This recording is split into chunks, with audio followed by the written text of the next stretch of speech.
All right, it's time to suffer as my editor had a great idea a while back that I should watch some of the series that broke me as a person, some of the series that actually killed me as a human being, because that would be great content for YouTube, watching me suffer.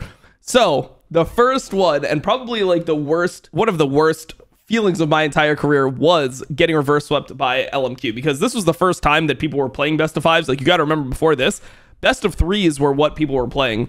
And it wasn't until season 4 summer that best of fives became like a mainstay, where you played multiple best of fives. We played only best of fives. Before, it was just best of threes, up until the grand finals of a tournament. Yeah, even in grand finals, like in season 12 or 2012, for example, season 2, the tournament finals, like when we played M5 in the IM World Finals, which was like the best tournament that had ever been played at the time, that was the best of 3. We got 2-0'd, and that was it. So playing best of fives was a whole different thing. Now, let's give some context as to who we were as a team, because going into this tournament, going into the playoffs, which ended up being the qualifier, we were not considered to be a top team. We had like a 3-1 record against LMQ,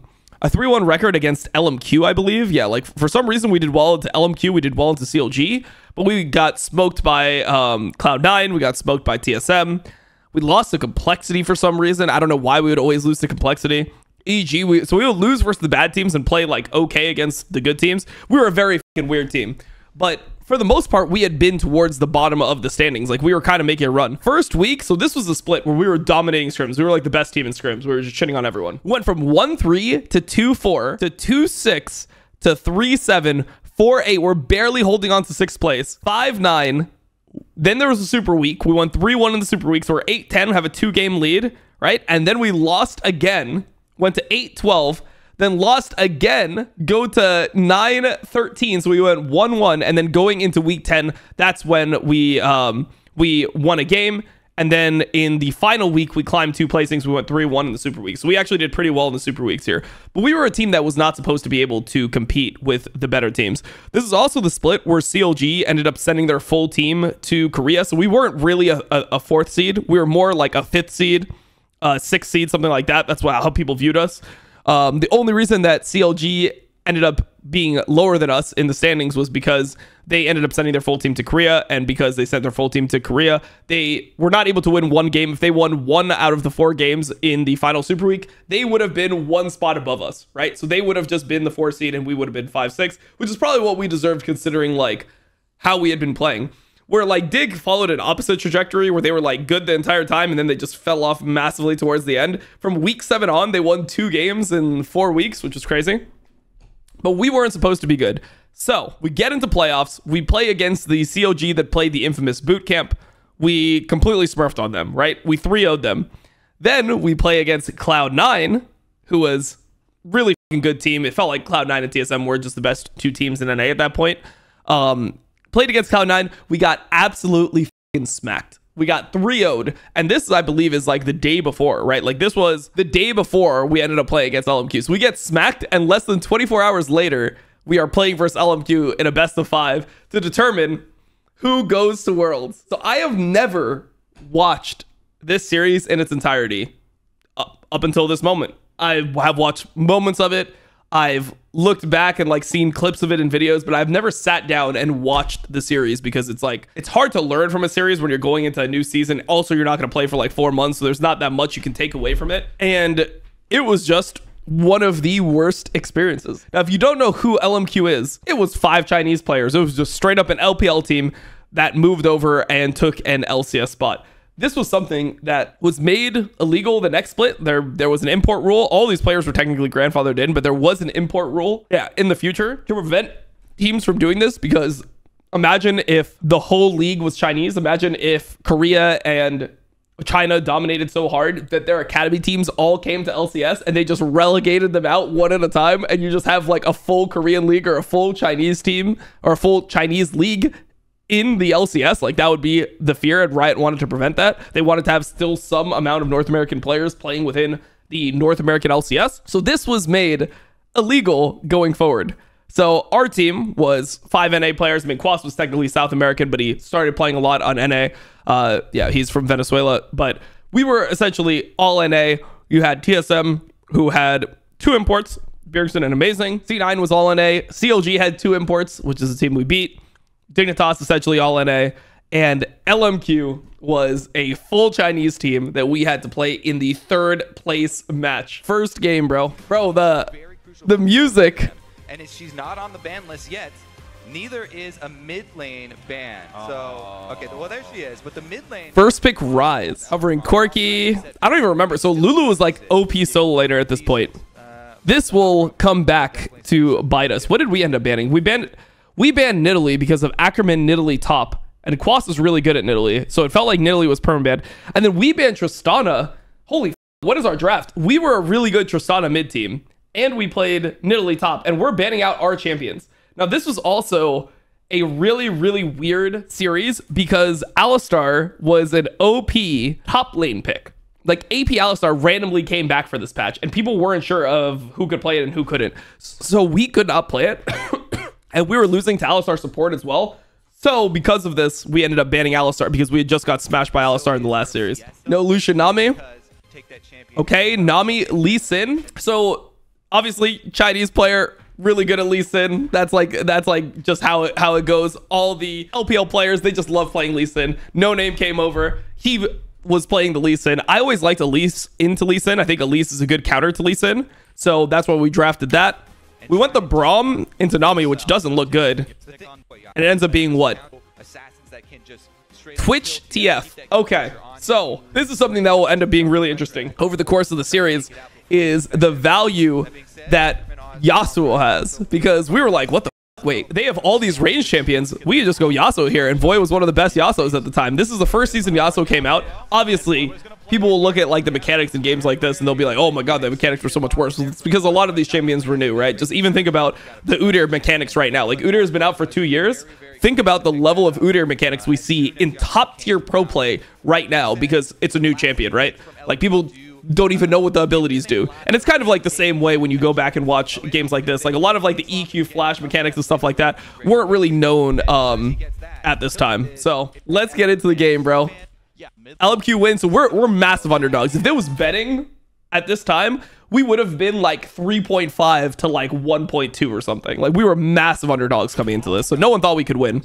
But we were, I don't know. We just felt like there was nothing to lose. Starting with a ward. Oh, man. All right, let's see the early game. Yep, LPL team in LCS. Also, if you don't know who this guy is, Ackerman, this is godlike. This guy was literally in the World Finals right before this. Like, he was just in the World Finals the year before this. He played in World Finals, and then he joined this LMQ team and came to NA. And also, their support, Moore, was somebody who, after this, he just went back and he played in LPL. Like, he just played in Newbie. He played in QC with Doinby, I believe. Like, these were legit LPL players, by the way. These were literally just LPL players here. Vasily, I think Vasily really didn't like have, I think he didn't have too much of a career after this. He played in Vici, so he went back, he played LPL right after this. And then he played in Newbie later on. So he did play LPL he did play LPL in 2017.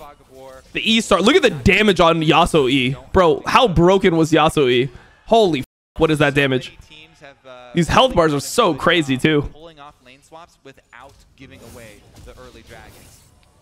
Yeah, so it is just a lane swap. Look at old Yasuo, bro. How is this balanced?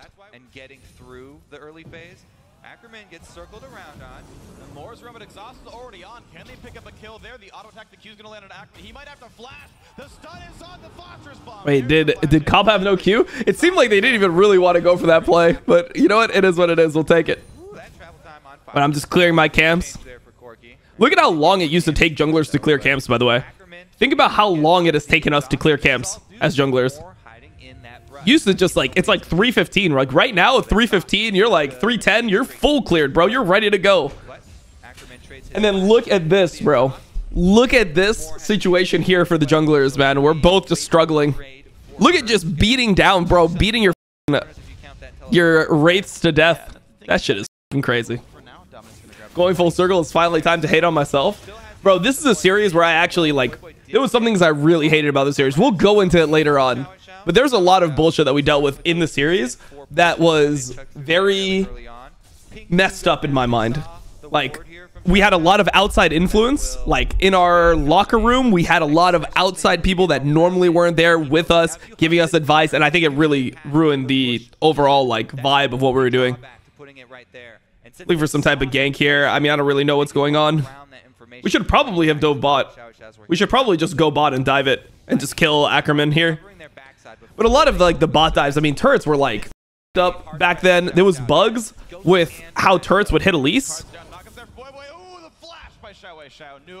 Yeah, there was like bugs with how turrets would like aggro and stuff, so you were like scared of diving turrets. Like, the game was janky as back then, bro.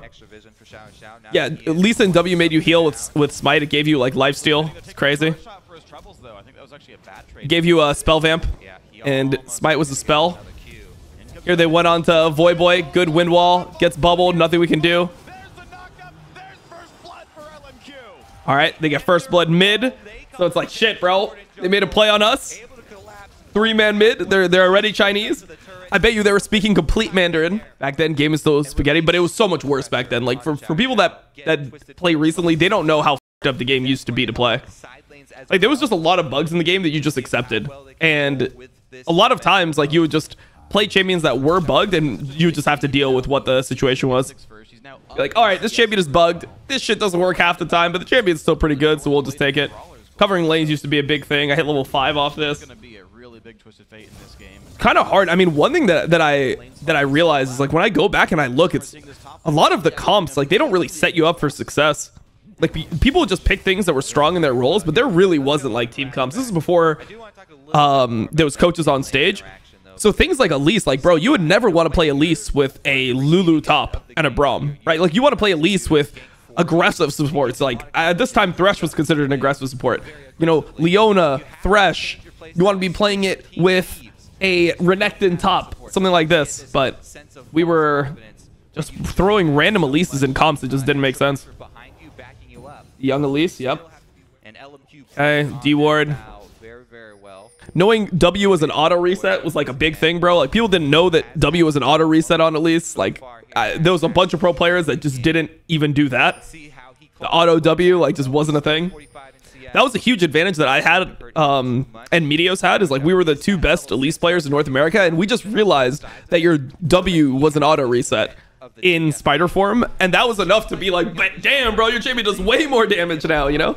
Like, imagine just every Elise was missing an auto reset all the time. And this is the thing that the Chinese team was really good at. LMQ was really good at stuff like this. Being able to duo, group, and ward, like, this was good shit, bro. This was good shit. Like, when they did stuff like this, it's like, damn, what's the counterplay, bro? I'm trying to ward and he's just doing this. How is it possible? Game is pretty slow pace. The game used to be slower pace in general because it was just like harder to kill your camps. So as junglers, you were just kind of stuck in your jungle for longer periods of time. And bro, I could have gone to LCS back in 1936, I guess. No, probably not. Yasuo's just doing my wolves. It's like very hard to actually do anything on the map because they have just vision everywhere. And this was also a problem with League back in the day, is like everyone had trinkets. But on top of everyone having trinkets in Season 4, you could buy wards in every lane. So, like, a lot of times you felt so restricted as a jungler. Like, now you have way more freedom. But you were way more restricted as a jungler back then because it was like, how do you gank a lane when everyone has wards all the time? So here they're going for this Drake. Sweeping, trying to get in. We have a ward on them. I think we wanted to fight this. Okay, we're TPing. Okay, the cocoon lands. The young IWillDominate. Oh, okay, cop. I like that cop. I got flashed onto the back of this. I remember I got flashed onto the back of this, but I guess it was okay. Oh my god.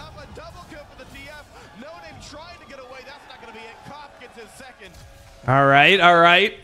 It's a scrap. Bro, this TF was strong as, but TF is actually pretty bad in this comp. Gold on Dragons, hell yeah, yep. Or down 1.5k. I mean, this is how LMQ always was, though. They were the team that was just ahead every game. They were giga Chinese. Even back then, they were Chinese. Like, what the f, man? Nah, they were racist to junglers even back then. All right, let's see. Come on, we hit these, right? Oh, whatever, it doesn't matter. Who cares about the fucking cocoon? Just kill him. Okay, Yasuo gets the kill. Good shit, boy. Probably could have repelled on him, bro. Probably could have just straight up repelled. But repel was janky. This is like when the repel on the outside of the repel range, it was hard to like land. Hey, bro, that's a huge kill. We're back in it. Yeah, I don't know. I always liked playing this matchup. Look at the build too. First item Sightstone. That used to be a thing. First item Sightstone and pink wards, man. That is so painful, bro. It's so painful. We see them going top here. So we saw him walk in. I'm trying to cover top. Watch, just wait for me, bro. I'm behind you. 5 seconds.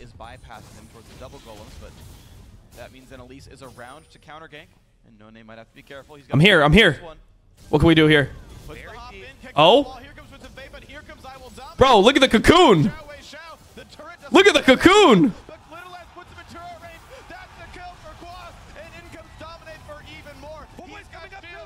Boy's coming. Will they dive it? That is all my gosh. All right, we're just going, bro. I'm just going. Look at the cocoons. Bro, I was legit.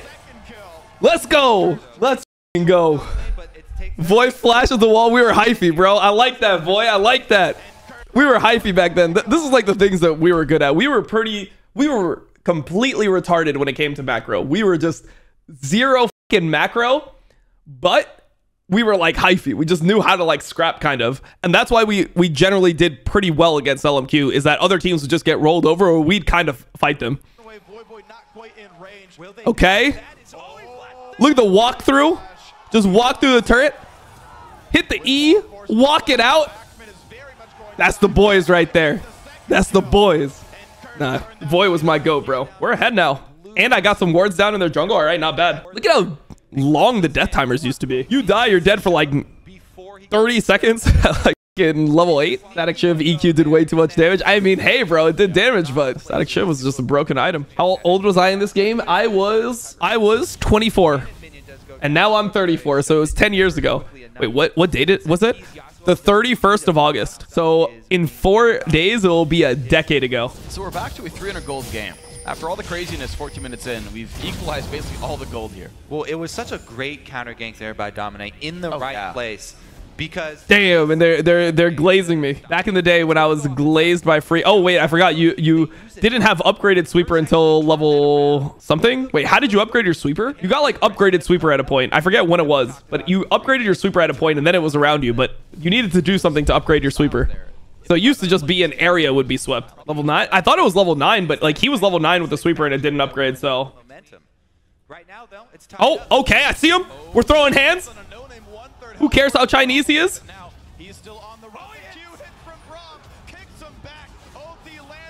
Okay, we're getting TP'd on. Oh, bad cocoon by me though. Am I just dead? Can't move. Come on, boys. Come on, boy. Get in there, boy. Cop is going for the support.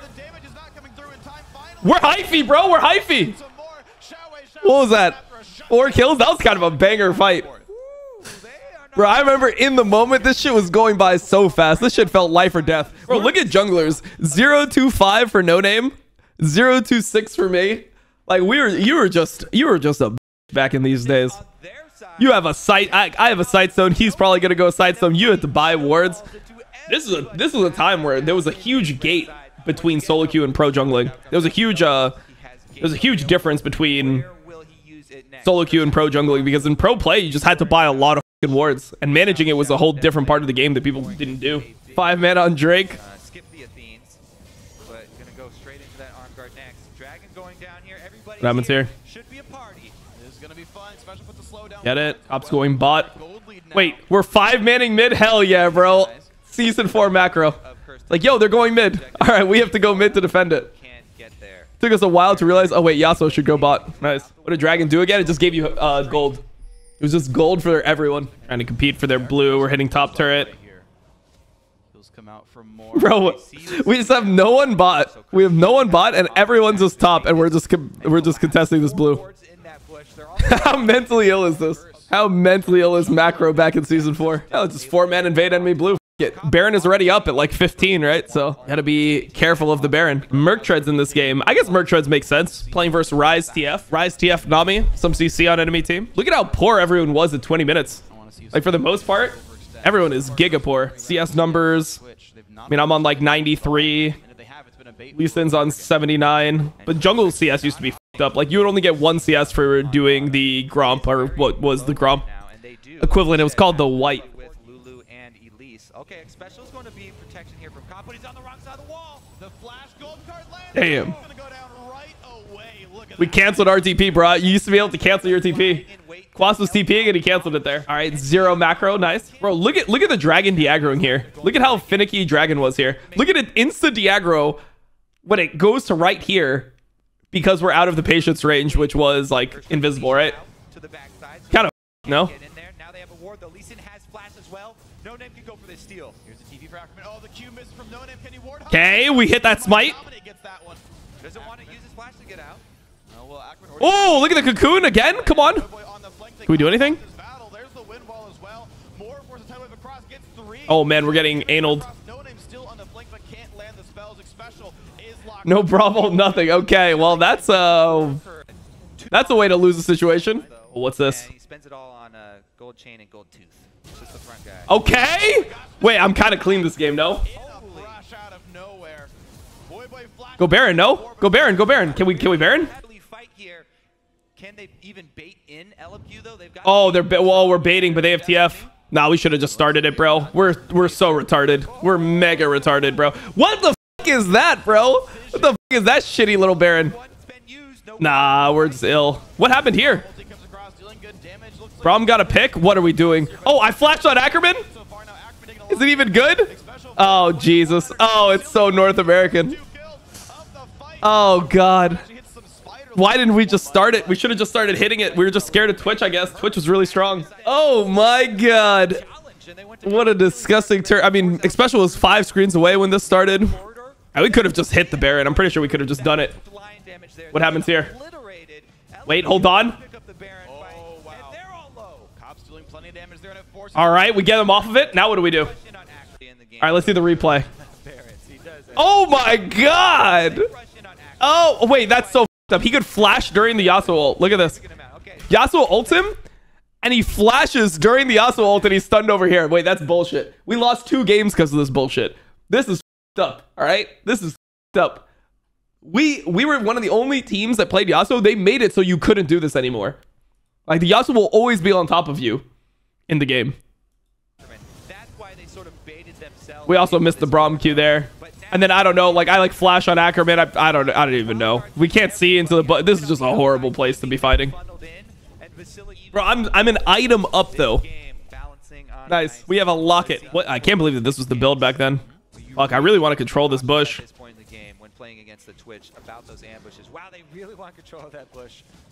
Gonna take 10 hits for a curse to be able to. Bro, these 5-hit pink wards, it's so hard. We just start it? Are we just mentally ill? Oh, nice. There's just a ward on it, and we're just starting it in their face. Excellent. And I'm just tanking it. Oh, and we're shielding somebody else. Ooh. Okay. They got to back off. No walls. The walls are crucial to their team fight. Cobb's not in a great spot. Has to flash. Hey. Bro, this is so scary. Taking the wrong route there. Yep, they came straight from China. 5 Chinese players, Chinese coach. But yeah, they were just giga Chinese. We're just playing versus an LPL team to make it to Worlds in Season 4. Now you have to play versus bum-ass 100 Thieves. Okay, Ayla's on the squad. Back then you had to play versus an LPL team. Like, nah. Times are different. Compare this. Compare, like, the tense nature of this type of series where you're playing versus a full Chinese team versus, like, us, who... Like, Special came from TSM. Like, Voyboy is one of the most legendary players of all time in North America at that point. Like, I'm coming off my ban. Everyone respected Quas. Like, Quas was a rookie, but most people respected him as, like, a new talent. Cop was always considered good. This is so much different than beating 100. Bro, C9's going to have to beat 100 Thieves to go to fucking Worlds. Ain't no. Yeah, they were like a 6th place Chinese team. But, I mean, like, to be fair, a lot of these players, like, Ackerman came from a different team, right? He came from... Like, the core of this team, I think, was like a 6th place Chinese team. But the coordination mishap is not This team was kind of like a super team. I mean, they brought in Ackerman, who was very good, and then Morg ended up playing for a while afterwards. So the team was not bad, bro. Bro, the map used to be so much harder to contest as well. Like everything was just way more closed off. You have to just walk through all these hellish points. Oh, I hit a cocoon on Ackerman. Does that matter? Oh, I'm perma CC'd. Yo, boys, help me. Oh, the knockup off the repel. Come on, we win this for sure. No? Are we pussy-o? Are we pussy-o or no?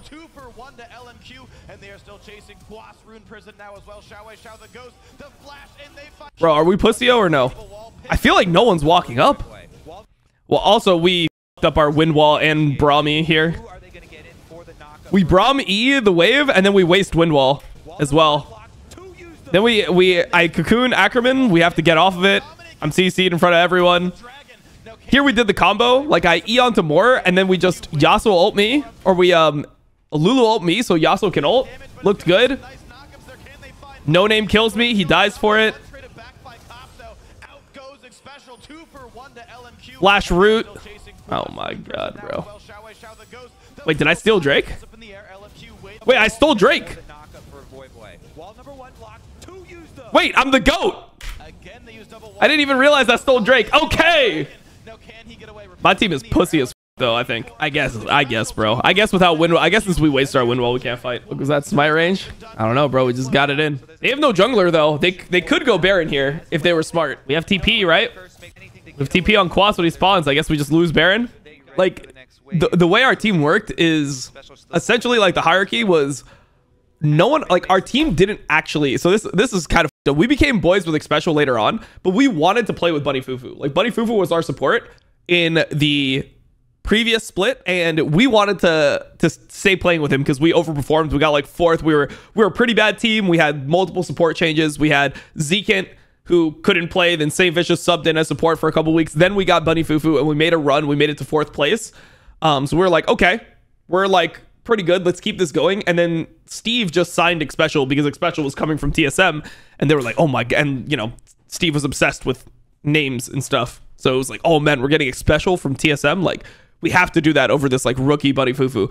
So like our team always had this weird vibe where Xpecial was supposed to come in and be like the shot caller, like this mind of the game, but he wasn't really that. He was a pretty good player, but he wasn't a shot caller like genius. We thought that we were gonna have TSM macro from Xpecial. So like the way our team worked is like we low key kind of were like, there was like a vibe where we all kind of just didn't like Xpecial because he just wasn't there before. And like there was a lot of narratives around him and like his name coming into the team, and we just didn't think he was that good. But he actually did become like really good in this playoff. So there was just like some like drama within our team because of that, because we just wanted to keep on playing with Bunny because that was our boy. He was obsessed. He's still obsessed with names, but you get the point, bro. Like that was always something for Steve. I think that was one of Steve's biggest flaws, is like he just built teams based off name value up until recently. There was like the team dynamic is Voy and I kind of just ran the team. Normally, like that was how we did things. Like we would do the most of our like draft prep and stuff like that in general was between me and Voy, because Voy wanted to play a bunch of like weird champions in general, and pretty much the way that we like negotiated it within the team is like our management didn't want us playing all these weird champions. They didn't want us playing things like Akali, whatever. So the only way we could actually like play those is if Voy and I would like tailor a team comp for it, be like, okay, well, I'm gonna play this, you're gonna play that, and we will figure out like what's going to happen within draft. It changed a lot. Like later on, obviously our whole team changed, and then it was just Xpecial and I and our coaches that did the majority of our like draft prep. But at this point, it was like there weren't coaches on stage, so pretty much whoever wanted to talk draft, we just needed people to talk draft, and that was just me and Voy. It feels like we're just gonna lose. Wait, I didn't even realize this game. I didn't realize this game was like this. Like when I played the series, like my recollection was like kind of that we stomped games 1 and 2, and then we got shit on the last 3 games. But this game was like a game we should have lost. I don't know how we ended up winning this shit. Oh my god, bro. Oh my god. Xpecial, bro. Xpecial, you have big C, brother. Brother, what the fuck? I cocooned him and we missed the thing right on the cocoon target. Oh no, brother. Oh hell no. Bro, I hit cocoon on Twitch. More still in the mix. Vasily exhausted up. Finally gets some damage down onto Xpecial, who takes shields and survives. No Name falls 1 for 0. The ulti on towards Axman. Can they pick up the ride? Oh! Trades his life and the kill for Xiao as well. Looks like a 2 for 2 so far. Xpecial though trying to push back Xiao. Boy on the chase. Knockup does not quite land. Oh my god, bro, I went off! Wait, watch my fight, bro. Watch my fight. The season 4 Elise. How do we miss that, number one? How do we ever miss that? Also, just fucking Braum ult him. This guy is dead on my screen. I cocooned him. He's dead on my screen. Here? Okay. We're getting jumped on. The wind wall is kind of sus. I get behind it. I cocoon Vasily.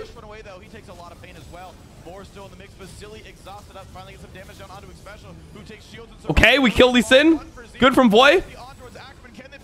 Another cocoon. So what? That's 2 cocoons landed. A third one blows a flash. And that's where we ult, Xpecial. This is where we ult, bro. We're in World War 3. Fucking press R. Dude, why is Xpecial not pressing R here, by the way? We're literally in World War 3. And my support won't press R. I hit a cocoon on their AD carry. We have Yasuo ult, and we didn't press R. Nice, bro. Nice. Ain't no fucking way, bro. Ain't no fucking way. What the fuck is that, bro? Who's killing that guy? And then me and Voy running them down. Let's go. Let's go, Voy. The boys are back in town.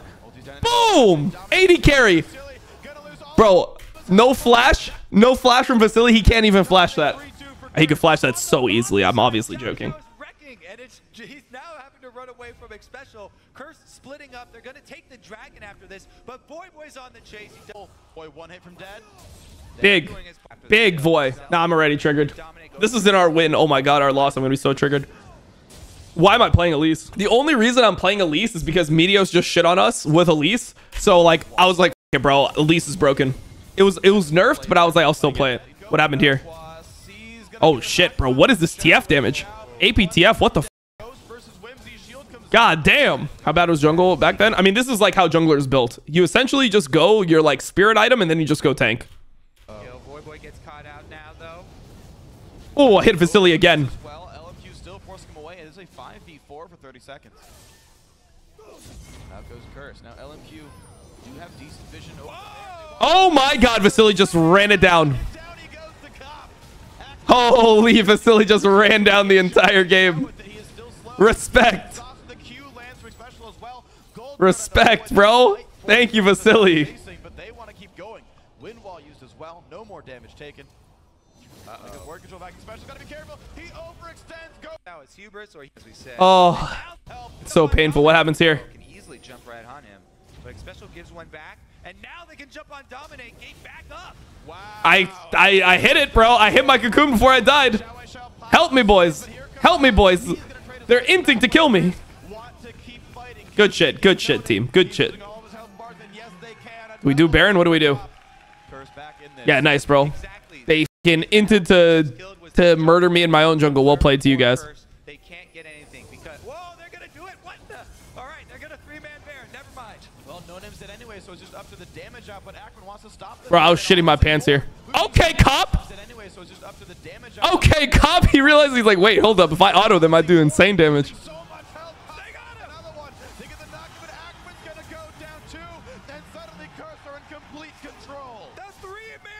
Voy was crazy good. Yeah, Voy smurfed this game. Dude, the boys were back in town for this one, bro. And there it is. There's Curse's first Baron. People are pretty stiff. I feel like Voy and I were the 2 people that were like playing. Wrong side. Definitely going to be bad news for LMQ. He comes in though. Oh, I really wanted to land that onto Nami. Okay, we're rotating. We're getting tier 2s at 40 minutes, bro. How insane was League back then? Because like there wasn't Elder, there wasn't Soul, there wasn't these types of conditions. So it was literally just like 40-minute games nonstop. Like it used to be just so much harder to end the game. How long was Baron? Was Baron still 3 minutes back then? Or was it like 5 minutes or some shit? We had Baron for so long. Okay, what happened here? All right, what's happening? This is a little bit of a risk. And they group back up. Oh, cocoon? Good damage comes across as a cocoon. and the battle's gonna begin. Let's go, boy! Wait, what happened here? Did I hit Vasily? I CC'd. Wait, what happened here? I got kicked. All right, hold on. Let's watch everything. So at least we cocooned on the TP in. Vasily opens up. He's hitting us. I'm praying to fucking Jesus. Wait, Cop actually went off. Wait, we all went off in this fight. This was a good fight from the boys. Boom. Timing. I get kicked to Vasily. I E to the back of him. I cocoon him. And I'm like, yo, Cop, get your ass over here. Kill this motherfucker. And then he did it. Void got insane ulti. Wait, we all kind of smurfed this. You think Cop was a good AD carry? Yeah, Cop was definitely a good AD carry. I mean, the main thing about Cop was that he would like... He's like an AD carry that I like to play with because he respected jungle. When I called where jungle was, he respected where the enemy jungler was. And like whenever I would be fighting, the thing I noticed about Cop is that he would always heal me at the beginning of the fight. Like whenever I would start fighting, he was always there to like, and he'd be like, all right, like we're fighting. Like I have to heal you every single time. That's just how you fight around jungle. Anytime jungle is there, like you just heal the jungle at the beginning because you're going to be like fighting to the death.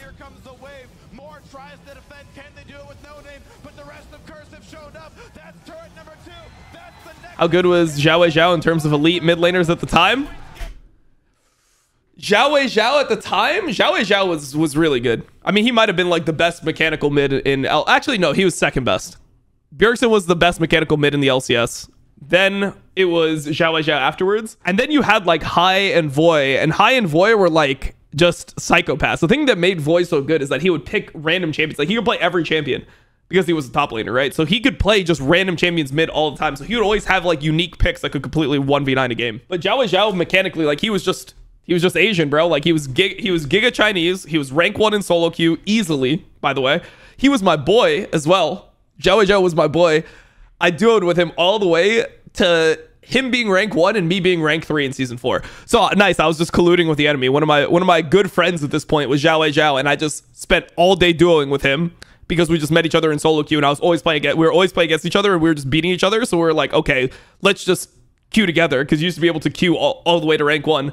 And I just duo queued with Zhao all the way till he was rank 1 and I was rank 3 on the ladder. So game 2. Why are we banning Tristana on blue side? No idea, bro. No idea why we're banning Tristana considering that Voy was really insane in it. We banned Ryze in game 2. We have to ban Alistar. It's a locked ban because we can't play it top. Zilean, Syndra banned into us. And they were banning Nunu in the other games.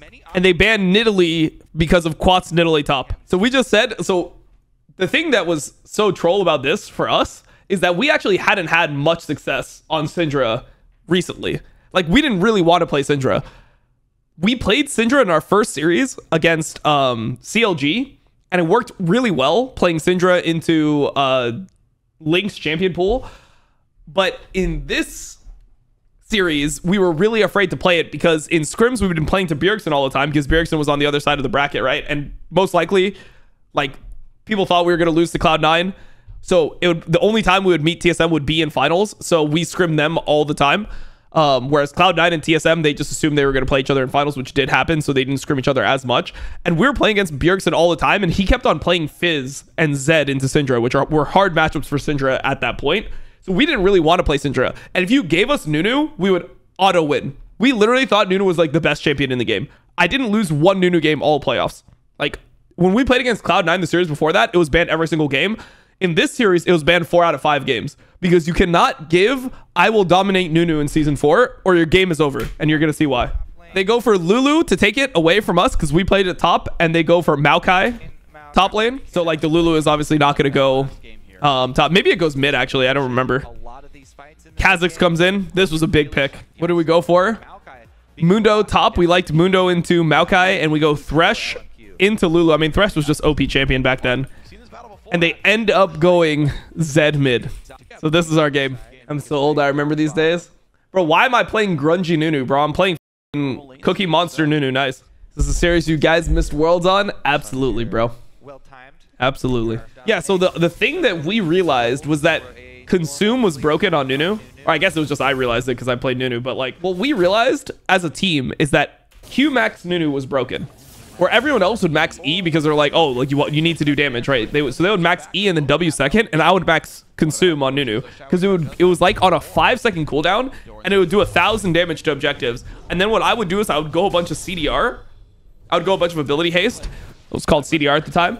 And then we would be able to like do Baron at any point. If you gave us like 15 seconds at any point, post 15 minutes, we would just get a free Baron and win the whole game.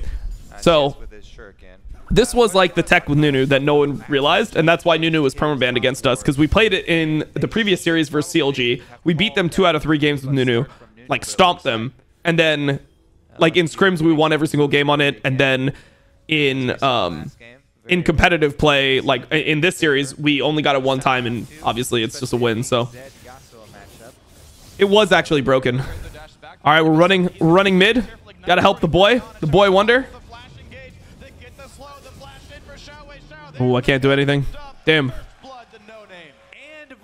The no-name Kazakhs. He was good at it. Wait, let's see this. Special. Boom. Oh, out of the dash. Okay, Special was different like that.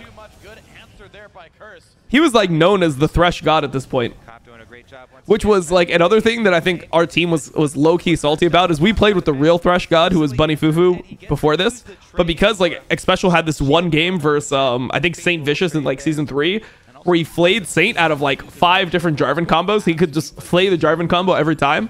People were like, damn, Special's the GOAT. We thought Bunny was like the best Thresh ever, you know? Like he was actually just the GOAT of the champion. As Special have D shield? I don't know, bro. I think that was the tech on Thresh back then. Double D blade. What do I even have in my inventory, bro?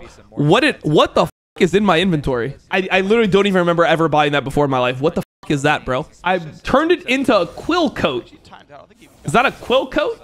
Ain't no fucking way, bro. I had a quill coat. What the hell is this, bro?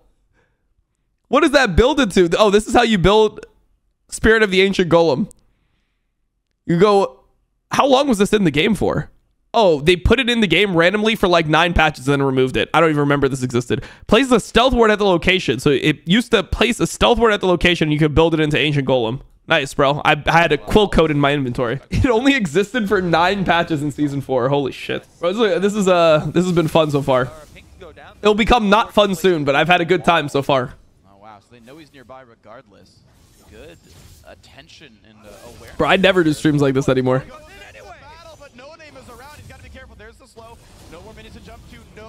Boom. Oh, how can play? The blood boil. How can play? Boom. Voy is actually like odd one though. How crazy is Voyboy? How crazy is Voyboy? And we got Consume Max and a Yasuo, which means we can just do Drake off that, and Drake is just broken at this point. Oh wait, we didn't do it?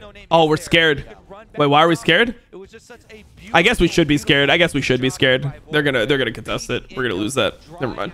He was always him. Voy was always him. I was the biggest Voyboy supporter within the team. The thing that was so weird within our team was that our team didn't respect Voyboy outside of me. Like, I thought Voy was our best player, right? I thought Voy was our best player. I thought he was better than me. Our team thought I was our best player. So our team would so for example, I was like the captain of the team. Most things, like when there was roster changes, like the team would talk to me, but I was like, wait, Voy's our best player. We should be building around Voy. We should be listening to everything he's saying, because I think that he's so fucking smart about the game. Like I thought he was like because also you have to think about it like this. When I started becoming a pro player, I joined Dignitas, and Voy was like the best player of the world. So I always looked up to him, because when I started playing, I learned so much from him.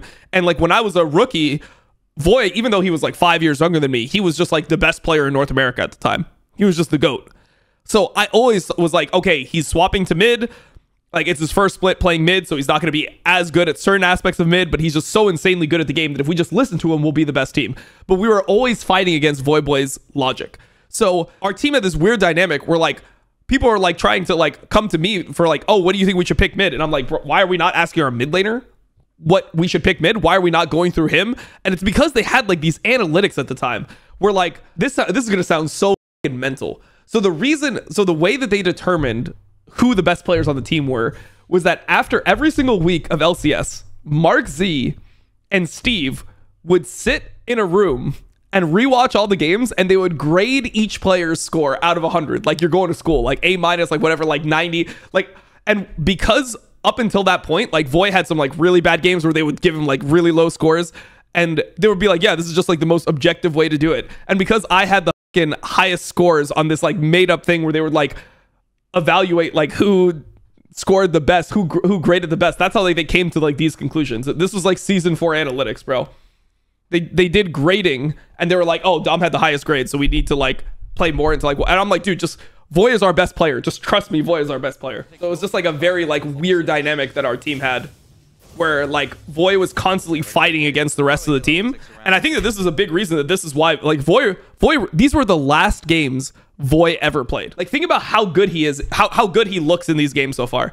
These are the best games, or these are the last games he ever plays in competitive play in the history of his like career. I mean, I'm not counting Delta Fox later on when he's just playing a for fun thing. These are the last competitive games he played in his career, because he just probably felt so underappreciated, like being just so good. And then the management thinks like Steve thought he sucked and was like, oh, he should go back top. I don't like that he's playing mid. He was our top laner. He's trying to like have too much like influence in the team, whatever. He also had like nerve issues at a point, and he was getting like stomach issues before matches. And I don't know, like there was just a divide between Steve and Voy, and it just made the whole team kind of like just weird at this point. But if you look at like how these games are played, if you look at like every single situation we're in, are we not just like perma playing around mid? Like it's always just Voy and I fighting everywhere. He was also super good insights into the game. I mean, people are gonna say you're just glazing Voy because he's your friend, but like Voy is legitimately like one of the smartest people I've ever talked to. Like the speed at which he can like take in new information and like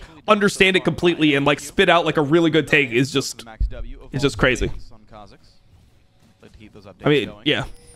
I mean, literally he was going to just go like if League didn't take off for him and he didn't become like giga successful off League, I mean, he was just gonna go to an Ivy League school. He was gonna go to like Harvard or some shit. Let's go, Voy. And this was kind of our little combo here. Oh, what happens here? Wait, why are we going over the wall? Okay, I'm taking it, bro. Let's go. All right, whatever. Huge. He understood waves. Voy was one of the first people to understand waves like globally. Like he understood what freezing was. If you go back and you watch, if you watch game 1 of IM Hanover semifinals, we're in the semifinals to go to the finals. This is like the world championships of IM, which was a tournament circuit at the time.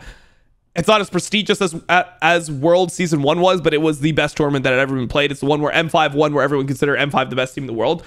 Voy is literally double the CS of Soaz because he understood what freezing was, and no one knew that you could just be like stronger than somebody in a lane and just freeze on them perma and they couldn't play the game. I mean, that's the thing that I used to like about League. I feel like now League is not like that. Like now League is very calculated. Like people just understand how League works in it, like as a game. People understand how this game should be played. You have like a lot of replays. The game is kind of standardized. If there's anything that's ever really OP, Riot immediately like changes it, nerfs it. Like it's not as much of a strategy game as it used to be, where it used to be a strategy game in terms of like you would try to find strategies and items. You try to really just like find something unique, and then you'd go to a tournament and play it, and then you'd go back into the lab and you'd find something else unique and play it. And I feel like that's something that I missed in League, is like you used to just have like combos that people played. And that's why I like teams like OMG that play like RoboKey. Some teams that just bring something different. When the game is so standardized, I really like teams that have that like extra flair. Looks like we're not doing it. Who will win? 82% curse. Oh Jesus. Oh Jesus.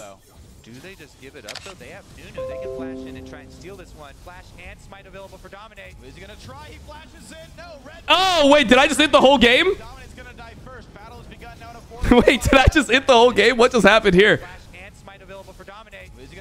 Oh, I got W'd right as I tried to flash Q it. Oh, Jesus. It's okay, bro. That's called the engage. That's an engage. He will claim that kill. Now we watch the rest of this battle, though. It is more who tanks and exhausts, probably not the ideal target. The Vasily takes one, but still kills the special through the exhaust. Quas still taking in the front lines so far. Oh! No name, the reset. Nah, I entered this fight so hard. GG. plenty of damage now. Trying to chase off. How did they even get position? Let's actually look at this. Wait, what are they doing? What are they doing here? Are they in feeding? How do we approach this? Let's see. Do they just give it up? Bro, this is super weird. I mean, our setup, we're just like super late. Wait, how are we this late? It's like we're the first ones here. I'm here originally. I have full ward set up. What ends up happening? Line of wards here. LMQ collapse. Both top laners have teleports. Dragon's been started. Looks like it's gonna be maybe an attempted stop here. I mean, we're going back to waves. They can flash in and try to steal this. Our Mundo is TPing right now. I mean, I should obviously just play for the fight. But like we completely, like, considering that we have like full wards, full setup, and we're ahead, it's completely criminal if they actually get to fight this. Oh, is it time? Is it time for the Baron? Is it time for the IWillDominate Baron? Offensive items. Look at this swing up to top here for Curse. Quas is getting some good damage on Ackerman to weaken him. I don't know. It's one of those things where like you look at these games, and it's like for some reason there was always this issue with like how we abused our setup. Like having 4 wards and they could just walk in blind is crazy. Like Voy and I are there and then people just aren't there. I don't know. What happens here? They go in. Voy's getting jumped on.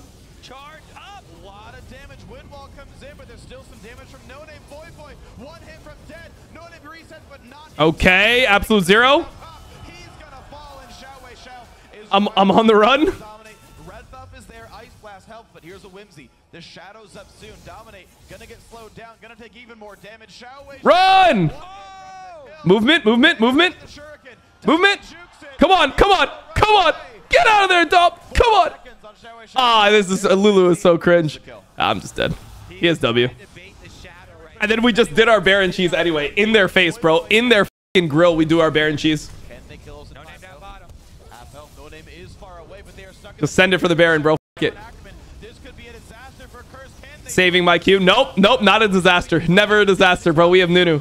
Unsmiteable. Or unoutsmiteable.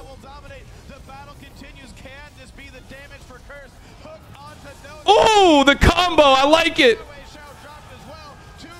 Let's go. There, bro. GG, bro. It's a fucking wrap. What the f did Special just do, by the way? What the f did he just do? It's fine, bro. It's fine. Oh my god, what did we just do? Wait, this is a winning fight? No way, this is a winning fight, right? Like, what the f did we just do, bro? Ain't no way. All right, what are we doing, bro? Are we just gonna run it back down mid? Like, guys, how is this our macro, by the way? We completely into the fight, then ran straight to Baron, bursted Baron, and then we just run down mid into their tier 3 turret, and we say, fuck it. Let's run down again into their mid tier 3 turret. Legit can't do anything else back then? Yeah, there was no playing for soul. What are they doing engaging on Voy like this? Oh, look at the noodle ult. Ah! Send it, send it, send it. Kill facility, kill facility. Flash snowball. Let's get it, boys. Let's get it.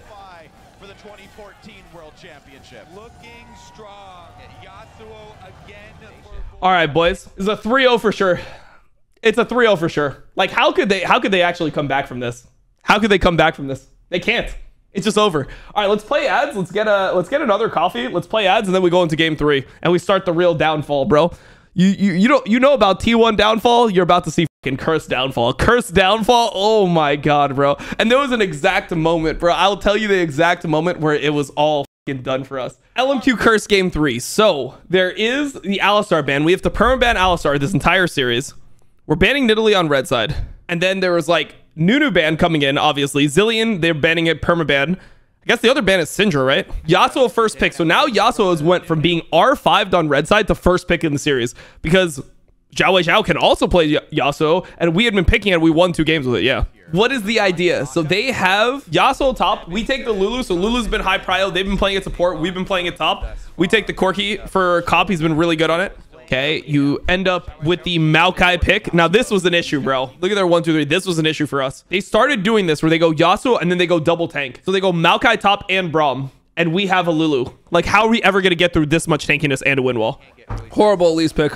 Horrible Elise pick here. How am I playing Elise into this? This is not like a Leandri's percentage like damage Elise that can actually kill tanks. This is old Elise that was giga nerfed to this point.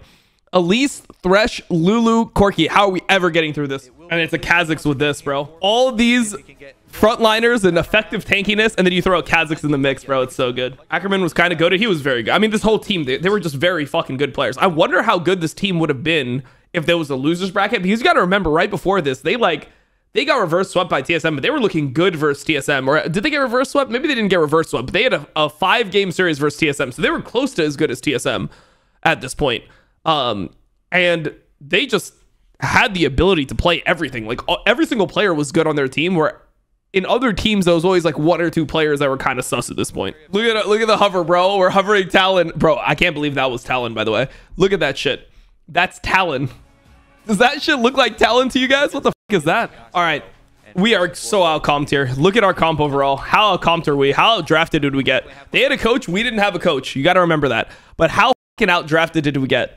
Lulu, Elise, Zed, Corki, and Thresh versus triple tanks, a Kha'Zix, and a Lucian. We got so, yeah, we got giga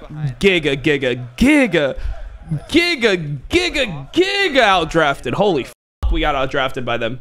Insane. Up to you for your Elise to pop off versus those tanks. Oh man, because you got to remember, like, there was no percentage pen items in the game, or there was no percentage damage items for Elise in the game at this point. So you would go Spirit of the Ancient Golem, I think it was called. It was like the AP spirit item, Spirit of the Ancient Golem.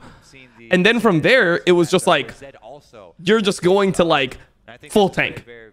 So how are you ever getting through these types of champions, bro? Like in game 1, the Elise was really good, because when I was playing Elise, I'm playing into like Rise top, pretty squishy for a top laner. TF, pretty squishy. I'm playing versus Lee Sin, pretty squishy. Twitch, pretty squishy. Nami, pretty squishy. Everyone, like, if I hit a cocoon, like you saw in that game, when I hit a cocoon, somebody dies, bro. Like if I hit a cocoon, then they're dead. But like here, there it is. It's LMQ going for that. It's just not the same. Oh my god, look at level 1. He tries to bait it, but the Okay, nice. Get a free kill. Free kill for Cop at level 1. Surely we win. Dominate talks about bad drafts all year, but can't draft himself in a competitive setting.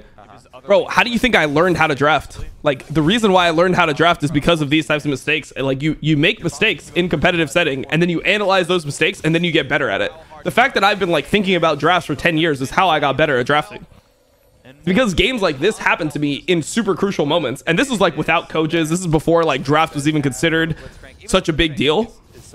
So it's like kind of like people were just playing what they were good at, and then you just learn from this, and then you get better at it. Like I never made the claim that I was like always super insane. Oh my god, that hook is crazy. Oh, but no name's already bought. Oh, they got baited super hard.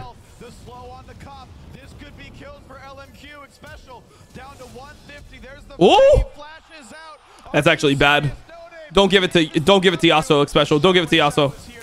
Bro, it's actually bad. He should have just accepted death and just given it to the Kha'Zix. Game is pretty slow, which is good for them, right? Like, they have the tanks, they're scaling, their combo is going to be better than us, than ours later on. So, all right, let's see this fight. This is where all the action happens. Well, let's see here. So we're looking through lane here. Both junglers are mid. Me and No Name are both mid. Look at the camera work. Void goes in with his ult. Quas is here. They're TPing. What do I E? I CC him off this. This is really good before he gets his ult. This is actually really good. I hit my cocoon on Maokai before he's able to get his ult off, and he just gets like one shot essentially without being able to flash or anything. Then I E up.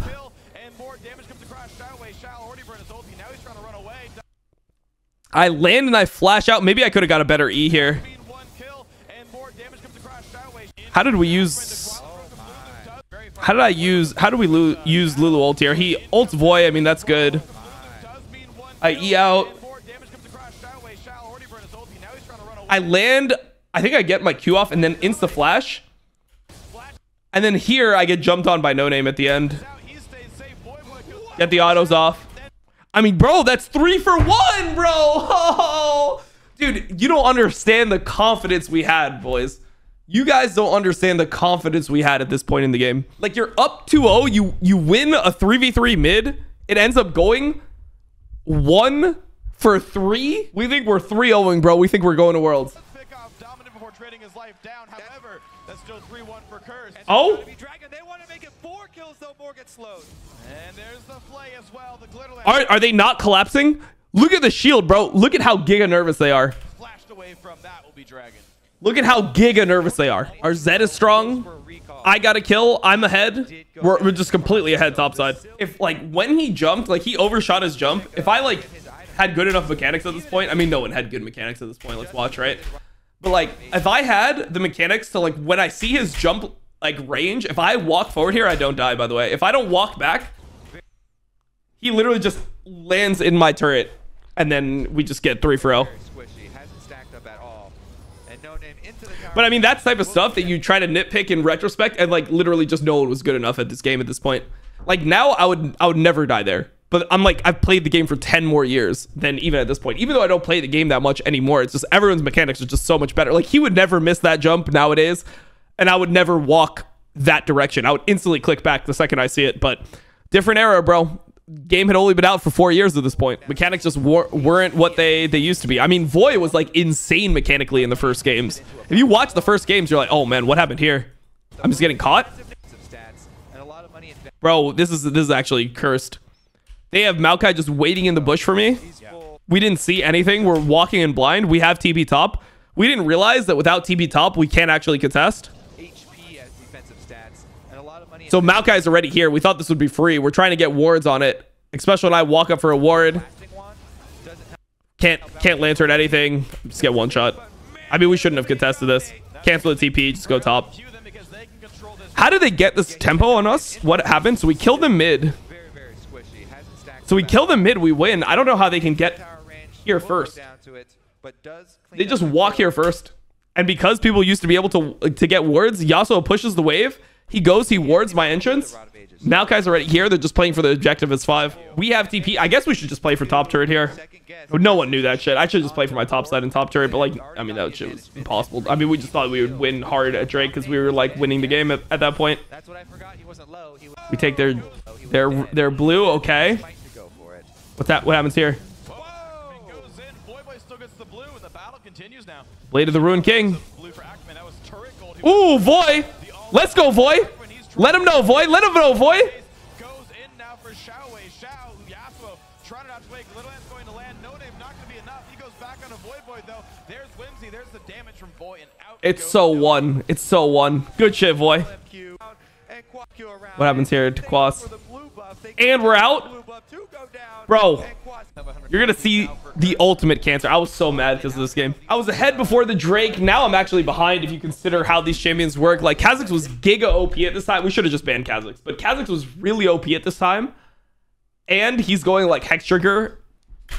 And because we lost to Cloud9 and they played Elise and we played Kha'Zix, there was a million other things that went wrong. We're like, oh, Kha'Zix is not that good. Maybe it's like solo queue champ. But it was giga OP. Going for a special. I'm here, though. I'm here. Bro, Flash is bad. Cocoon is bad. We can't return, though. But Voy just solo killed top. Voy is so strong, bro. Voy is like 1v9. He's completely carrying. He's completely carrying this game. Such a fucking unplayable Elise game, though. Like, we're just so insanely retarded for picking Elise. I'll go into the next draft. So, there's some... We can add some extra info into what happened in between games 3 and game 4 because we're up 2-0, right? And then this is game 3. And then I'll get some extra context in here that I don't know if it's been said publicly. Can't really walk it. I mean, we can't fight this. This is it, bro. This is it.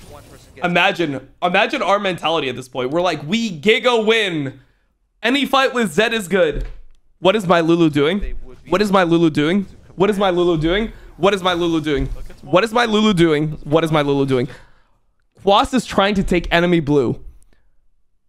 Voy and I are screaming. Voy and I are screaming to come here and contest this. So smart from Curse, though. They've got Voy splitting the bottom lane. Why is he on blue? They're doing Drake in front of us. We're still doing enemy blue. Here, they get the Drake. We're trying to like steal it. Our Lulu still has not started TPing.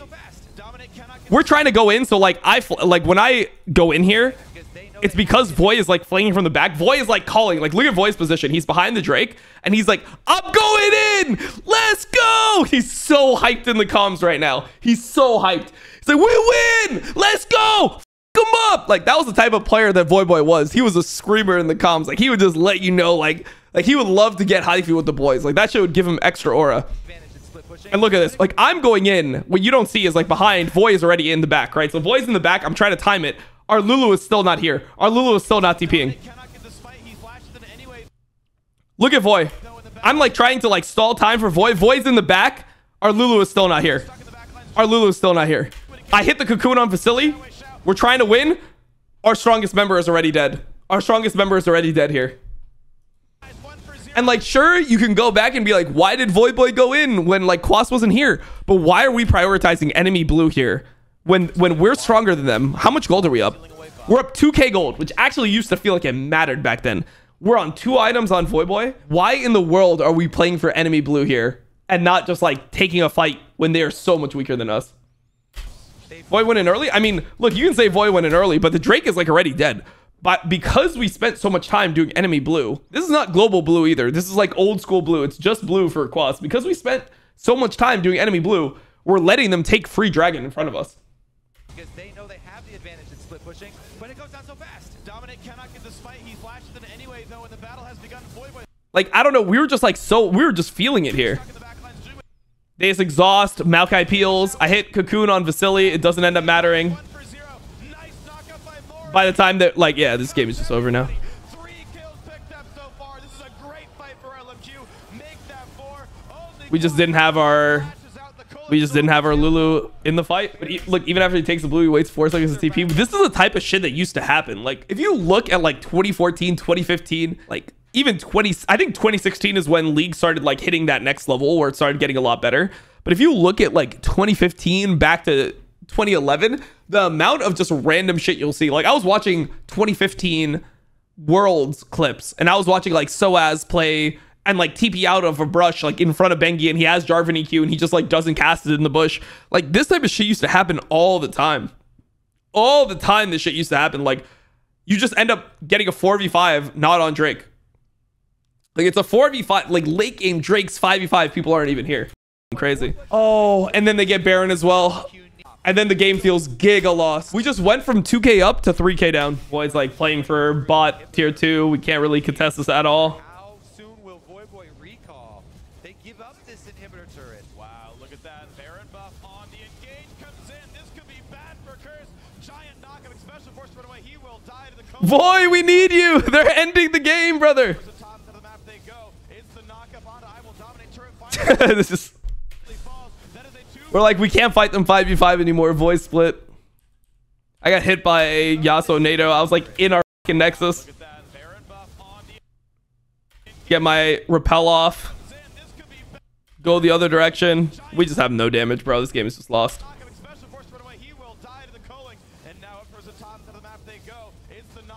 Bro, this is so sad. We're like thinking maybe Void can end if we just stall their recalls.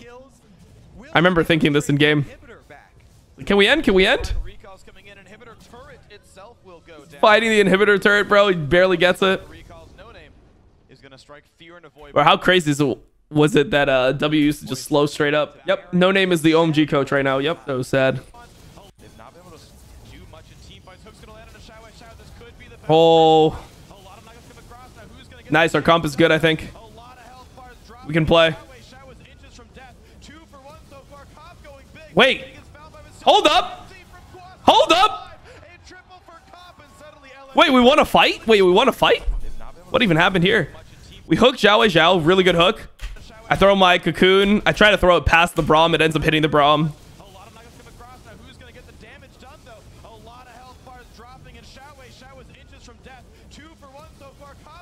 Okay, flash polymorph. Cocoon on the polymorph target. Cop flashes out.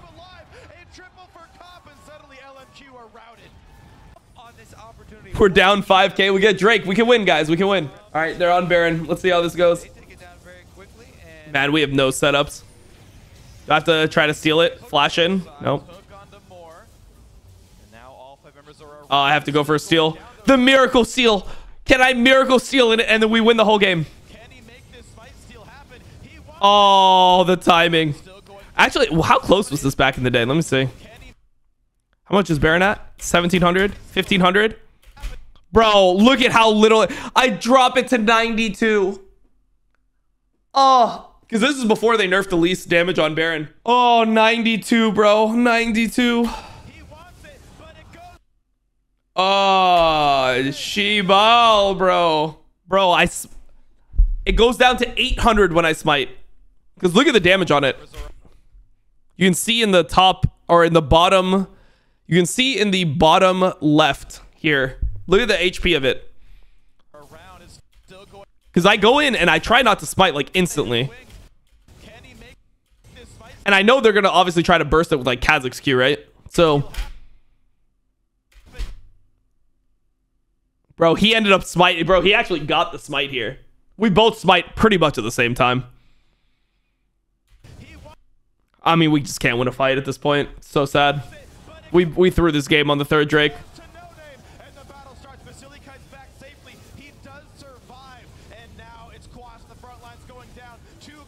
Oh, Shibal, bro. Shibal.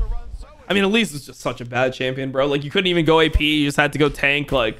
We needed to drop Elise after this game, but I'll go into a discussion after this game.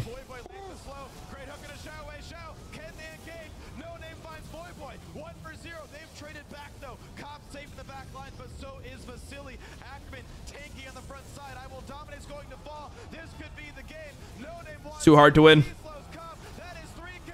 Oh, nice. Now No Name just looks like the hero, even though they inted early game. We just lost the whole game at a Drake fight.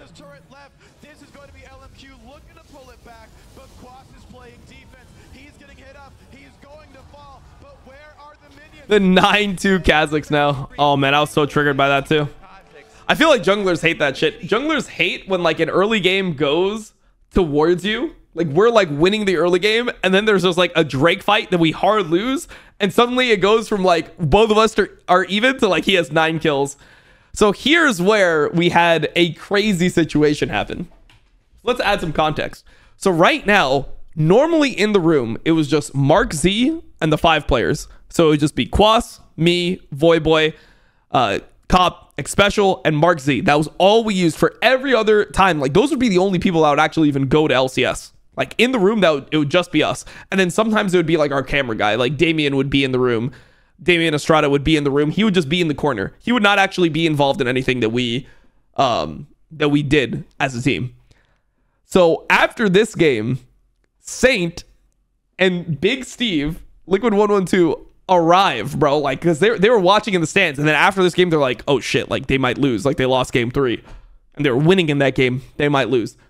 So they come backstage, and they start doing our draft for us.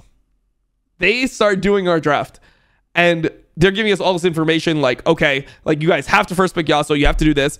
And then at this point, I'm like, I want to play Kazakhs because he just played Kazakhs. Like he played Kazakhs. He played it in the last 2 games, and Kazakhs was giga OP at this point. Yeah, Kazakhs was giga OP. And I'm pretty sure like Saint and Steve were actually even like slightly drunk at this point. They come back and they're like, no. Like play Elise into Kazakhs again. Just do the same thing. Like just play Elise. Like Meteos played Elise into your Kazakhs yesterday, and they just beat us with Elise into Kazakhs. We need to play that. They also are like, you have to first pick Yasuo, and we have to take away, and before game 5, you'll see they're like, so our draft here is just first picking Braum. Like Braum is dropping through the draft. Like we need Yasuo, we need Elise. We have to play Elise into their picks because it just counters, right? Like it's just a counter to what they do. We need to play the same champions. So we are getting advice from people that aren't even with us day to day, and a lot of what we want to do as a team, a lot of the adaptations are being like shot down. Also, there's the dynamic that like Steve is our owner, right? Like he's our owner at the point. So it's like we want to listen to him. And this is something that Steve got way better at. Because of this, he no longer goes with the team backstage. He never is part of any discussions. This was something that like we had to have a discussion on. Even the next season is like, we can't have anyone who's not part of the day-to-day in the room giving us advice on the games, besides for the people that are like, yeah, outside of like the people that are there every single day. We just can't do that as a team. We're on blue side. This time they leave Syndra. They ban Nunu. First pick Yasuo. Okay. And what are they taking every single time? They said Lulu, Maokai Braum. We go Corki Lulu once again. They are getting Maokai Braum Kha'Zix. And if you don't know what Maokai used to do, what Maokai used to do is put your R down, and inside your R, which would be just anywhere around you, everyone inside of it would take reduced damage.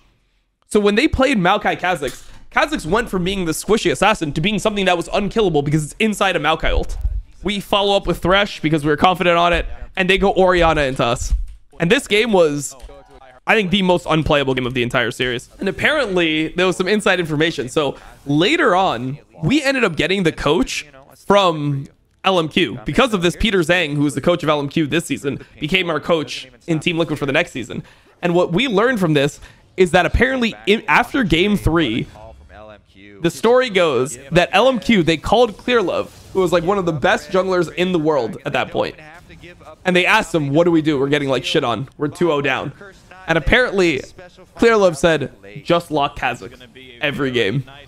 And they ended up just locking Kha'Zix every single game after that. But yeah, different times, boys, different times. Again, called Clearlove. Clearlove said, Kha'Zix is so broken. Why are you guys not picking it every game? They're like, because we lost in game 2. Like, they weren't going to pick Kha'Zix in game 3 because they lost with it in game 2. And he said, just keep on playing it. Go Kha'Zix and go some tanks. And then you win.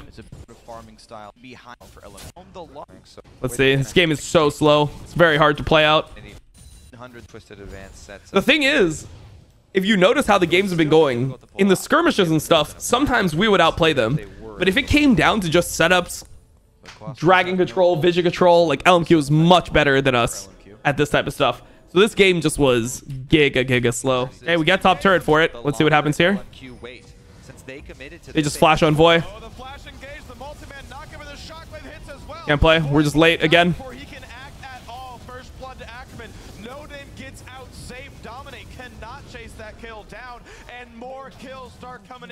We just lost.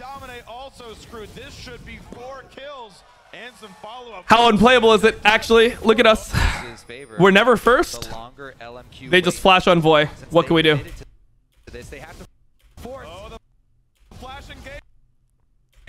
I cocoon. It ends up hitting Braum.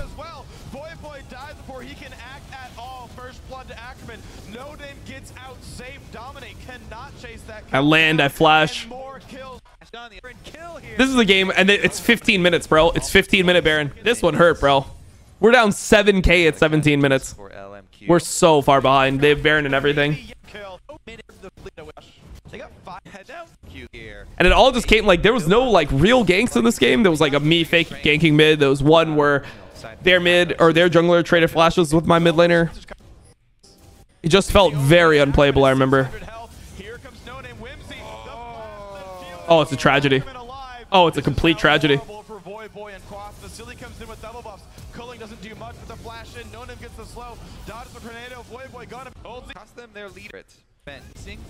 We got their mid turret, guys. It's fine.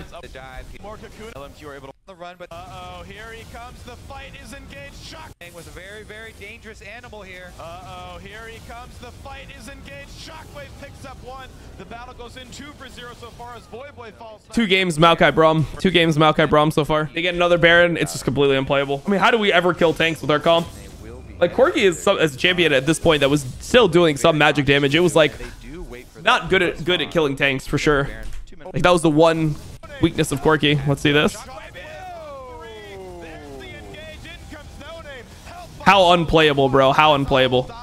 First one away as Voy also drops 2-0 into the base. They go. Xpecial will make a third. Flays away. Doesn't matter.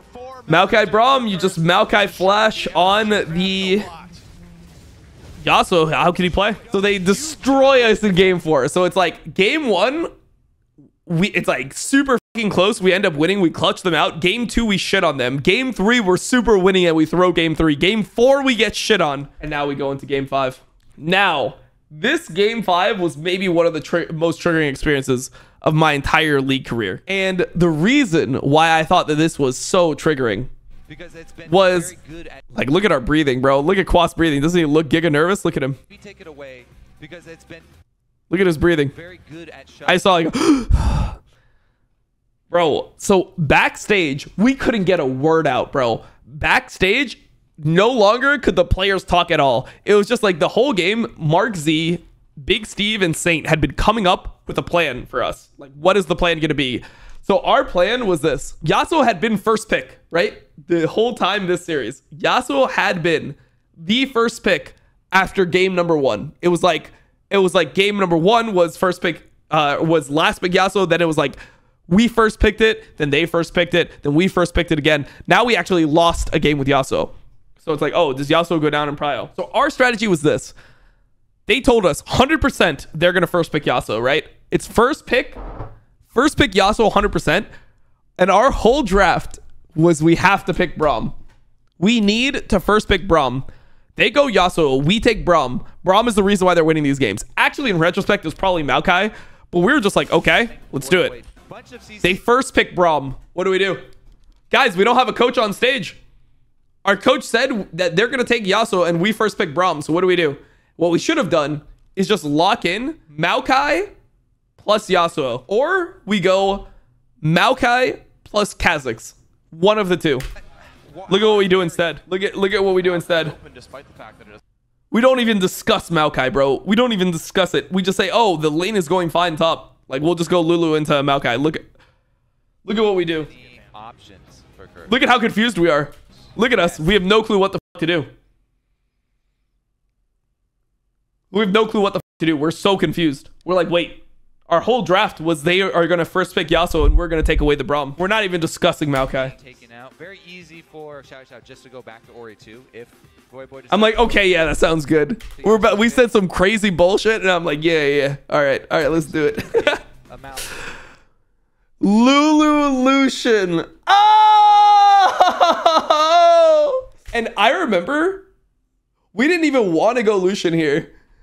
And I remember exactly what Cop said. Cop said, let's just go Lucian. Like, they played Lucian the last 2 games. Like, I just want to play Lucian. We didn't even play Lucian, by the way. We didn't even play Lucian. I remember the exact words. It's like, I want to take Lucian. Let's just see, like, what they play. Like, I don't know. I don't think he can play anything but Lucian. Like, he's sucked on Twitch. Like, I don't know. He's just playing Lucian every game. Let's just take the Lucian from him. Look at their 1, 2, 3. Surely we take Yasuo away at least. But what we realize is, like, I mean, taking Yasuo wouldn't even be good here, right? Look at what we have and look at what they have. How can Yasuo play into this? We realize we can't even draft Yasuo here. So what do we take? How is it playable? We drafted Elise, Morgana, Lulu. Going back to the Elise though, over and over. Bro, the thing is, it's like Elise was bad and we were just playing it because it was something that we were like good at as a team. But how do we do Lulu, Morgana, Elise, bro? Nah. We deserve to be shot, bro. We deserve it. 100%. How the f can I play the game? I wanted to lock Lee Sin here. I was like, let's lock Lee Sin. It's the only way the game is playable. And I remember just when we discussed it, it was like, no, let's just stick to what we practiced. And we actually had nothing left in this situation that would actually make sense given the team comp. Like, the other thing that we played was Nocturne. So it was like, you got to think about this. Not many junglers were viable at this point. It was like Kha'Zix, Elise, Lee Sin, Nocturne, Nunu. There was like 5 champions that were viable or that like were being picked. So they had just nerfed Eve. That was something that we played a lot of. And we're like, if I go Lee Sin, like we don't practice Lee Sin because we think Lee Sin is shit. So we shouldn't pick something that we haven't practiced. I learned from this that you should just pick stuff that's good for the game that you haven't played. And that's something that I did next year. The year after this, if you look at like the next time that we like lose like important series, like I'm picking a new jungler every game. Like, it's like, it, bro. Like, I don't care if we don't play it. When Echo came out, you used to be able to play the champions that came out that week on the weekend. And when Echo came out, I just like locked that shit 3rd time in LCS because it was like, it doesn't actually matter that much. If you're a good player and you're playing a champion that's really good, you're going to be able to figure it out. And here we had this mentality that is like, you can't play things that you haven't practiced. Look at our draft, bro. How is it winnable? They have 2 tanks and a Kha'Zix. And we have Lulu, Morgana, Elise. And imagine what it is. Kogbot and Yasuo. And then this is the final game of Voyboy's career. And what is the lock-in? Look at their comp and look what we locked. Their comp is Exodia. Yeah, we got completely outdrafted, bro. It was crazy. But the thing is, it's like people don't realize how hard it is to draft when like you're just getting wrong information. It's like not only are we like drafting without a coach on stage, we are just getting literally like perma wrong information at this time. Right, bro, we need 80 damage. We needed to go Zed here. It's the only way to play. We had to go Zed, but we already lost on Zed. We were mind gamed. Oh. His counter pick. FF! FF the game! We have bro, I am playing Elise with Quadra AP. We're playing Akali Elise with Quadra AP into LMQ. FF, bro. FF, please. I have so much AIDS from this. I have so much AIDS. How the f did we ended up with a 4 AP. We didn't even have a shot, bro. Imagine they go this and we just lock in Maokai Kha'Zix. And then they lock in Yasuo X. And then we lock in whatever we want after that. And we just play out that situation instead. Like, Voy really wanted Akali, but you can't even blame him for that. Because our comp is so anyway. It's so unplayable. Look at their comp, bro. It's so unplayable. Bro, I should have just locked in something random, bro. I should have just locked in Kha'Zix. I should have said these motherfuckers and just lock in Kha'Zix. I just didn't want to get fired, bro. So I was like, I'll listen. Imagine having Lee Akali. I mean, Lee would be pretty bad here as well. Imagine playing Lee Sin into Maokai, Braum, Yasuo, and Kha'Zix. It's pretty anyway. It's so fun. I mean, the only thing I could have done is taken away Kha'Zix. Like, all the other junglers that were viable, Nocturne, Elise, Lee Sin, are all terrible into what we draft into what they drafted. Oh, bro, I tried to, like, so here, like, obviously you can wind wall. So I tried to flash into melee range to get the cocoon, and he wind walled it.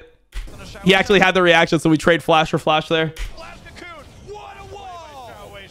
What a wall! It's so cringe. I can't play the game. I can't play the game, bro. Oh, what a wall from Xiao. Oh, it's so cringe, man. Nah, he was speaking Mandarin, bro. He was even speaking Mandarin on me back then. Early on. Wow. What happened here? Oh, no, Voy. Wow, will Xiao get a knock up and a combo out? The pink ward comes in. There's the combo. Is it fine? Okay, Voy. Never mind. You're a beast. Where am I? I'm walking in. Oh my gosh, the flash from Special keeps him in range. Vasily's gonna get stunned. There's the bind. There's the damage. Is it enough? No summoners up for Vasily. The exhaust comes in. More will trade. Bro, why do we do 0 damage there? They trade kills, but Cop got the kill before going. Yo, no. Don't tell me their jungler gets free kill right here. Oh, he's dead. The knockup's there. Here comes No Name. We get Drake here. Remember, started, boys. A lot of their Here we go. On this bottom lane too. Now they started up. They're here. Lulu's late once again. Half HP onto Dragon. In comes the team. There's the engage. Oh, he gets Drake as well. Oh no, it's a horror. Kills traded in so far. FF. Just FF, bro. Just FF. How are we never here first? We're literally never here first. But they don't see that one ward. Expands on the. Remember, Curse expended. Quas is afraid to walk in. They have no Braum ult. On this bottom lane too. Now they We just our comp is just shit or what? Our comp is just shit or what? How can play? Oh, comp is just dead. Guys, Cocoon doesn't matter at all.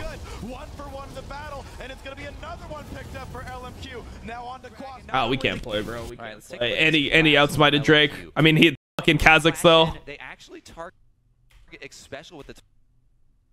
Nah, he's the GOAT. I think Eckerman was going. I mean, it's just we actually never have good setup. We didn't have good setups one time. God, I remember how hard this game felt. I remember at this point in the game, I'm like, damn, wait, it's like a 2-kill Kha'Zix. I don't even have my jungle item yet. I'm so behind. I remember thinking, like, what am I going to do here? Like, how do I actually play?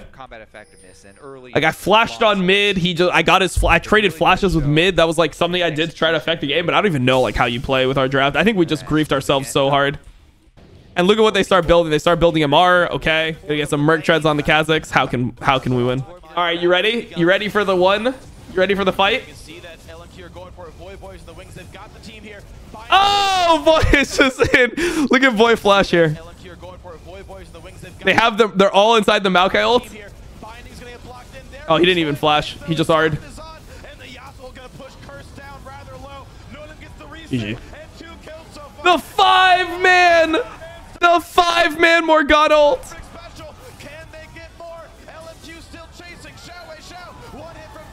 Oh, clean from Quas. Nah, we can't play. Goes forward to clean up the Oh man, it's so unplayable, man. Maybe I should have went tank. What's happening here? With the assisted glitter lance. Here it is, the early return to that dragon that was left up. Boy gets caught. What a crucial black shield, but is it enough? No, I mean, it's just depressing. Look at it. Look at it. Look at it. Look at it. Look at it. Look at it. Look at it. Look at it. Look at it. How can we play? Look at how brain dead their comp is versus us. Look at what they do. Hit the cocoon, doesn't matter. They're walking under turret. Hit the fucking binding, doesn't matter. Repel down. I'm just one shot. I didn't get Lulu ult. It doesn't matter even if I get Lulu ult. I mean, I should get Lulu ult here, to be honest. Like when I land, like if he Lulu ults me, maybe. I mean, I don't know, bro. It's just impossible for us to play. So brain dead. They just walk at us and we're. They're speaking insane amounts of Mandarin. I mean, also if he ults me, then Kha'Zix doesn't get a reset because he was E-maxing. And look at us, we're desperation baroning. We know the game is. See the turn? Even really show replays in this series because they're constantly going for team fight. Wait, is that win? Did my E get windwalled or what happened here?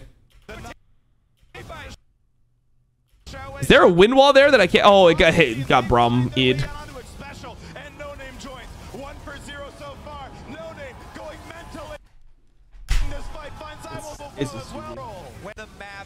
Okay, so them who took the in. Wow, that is one of like the hardest draft diffs of all time, isn't it? People in this bush, and it's a full man team of LFQ in the area. Here they go, 3 versus I think 4. The ulti comes in for special. The play being made, the mass knockout. We do 0 damage. Special just barely slinks out. They've got 1 for 0 so far. They've flashed away from the Cognaw death, but suddenly Ackerman finds himself a double kill. Quas is slow, but here comes Cop, but he does not have the damage. Ackerman making it all happen. No Name finds another. Cop not going to escape. More claims the kill. Dominate now stuck under his turret, and everybody from Curse is dead. Bro, we're all just so giga behind. Look at the scores, bro. We're all just so behind now. And we just got ace like 5 times in a row. They have 23 kills. And they all Curse are alive before 23 minutes. Look at what their Kha'Zix built here, by the way. Just look at Kha'Zix build. He has a Negatron Cloak, Merc Treads, and Hex Drinker. And I'm sitting on a fucking Tabbies, a Spirit of the... Oh my god, bro. How is it playable? Pink War HP already. LMQ just grouped up for the damage there. There's the engage. They find Cop. He's gonna die like right away. The turret's gone as well. Boy into the back lines, but he cannot find any. GG. SM.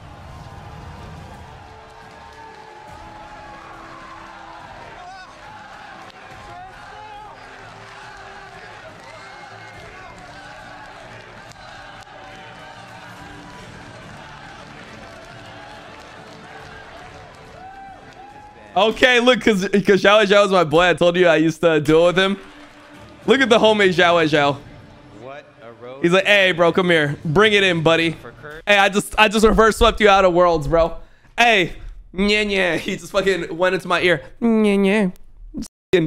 Like, oh, bro, let's duo queue. Let's duo queue before we go to Worlds, bro. Before we go back to China. It does stop once again at a 4th place. It does.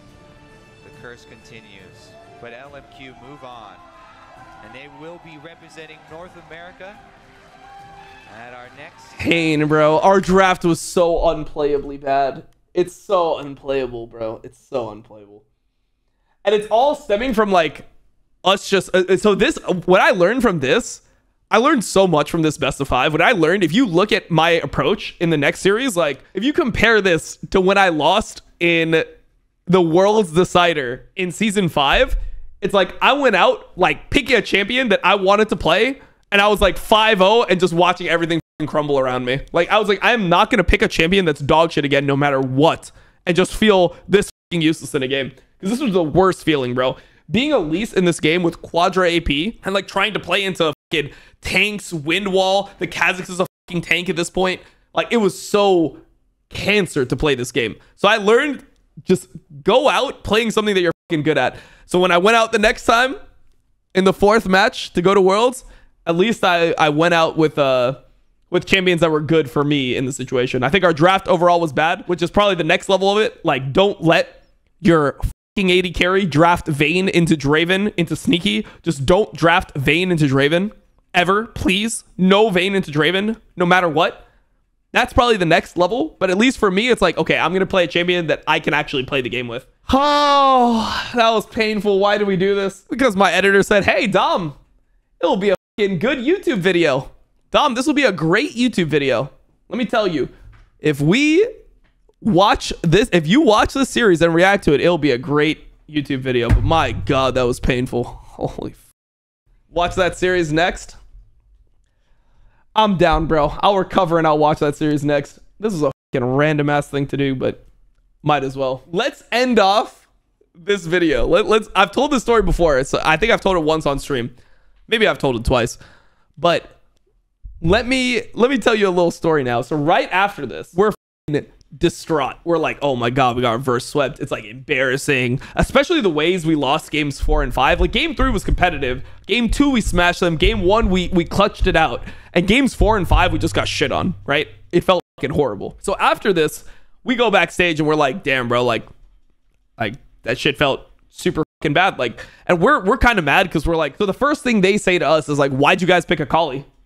Why'd you guys pick a Kali? Like, what about the other shit that we had? Like, what about the fucking, like, the Braum, like, the Maokai? Like, we just getting all this information. We need to early pick Braum, but then they took Braum from us. What about all this stuff? And the first thing they say is they're like, yeah, the Kali pick lost you guys the game. You guys should have just picked something else mid.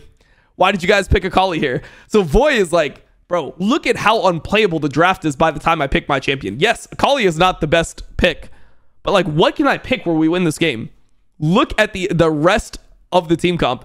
And there starts to be like beef, but then it's like, okay, you know what? We'll discuss it at a later time. You guys have to go do fan meet. Because, you know, like there was a decent amount of hype. There's a lot of fans. Like this arena, this is at PAX. I don't think you can tell, but this arena is giga deep. Like there's like seats and seats and seats all the way this way. So let me see if they have a shot of the crowd. You can't even really tell because that's where the casters are, but it goes all the way back. It goes all the way back there. So there's maybe like 5,000 people in the crowd. It's a big crowd. And a lot of people were there to see, like Kurtz used to have fans, you know, like LCS teams used to have fans. Go do fan meet. We go do fan meet. And right after the fan meet, we go to eat. You know, like we just played a best of 5.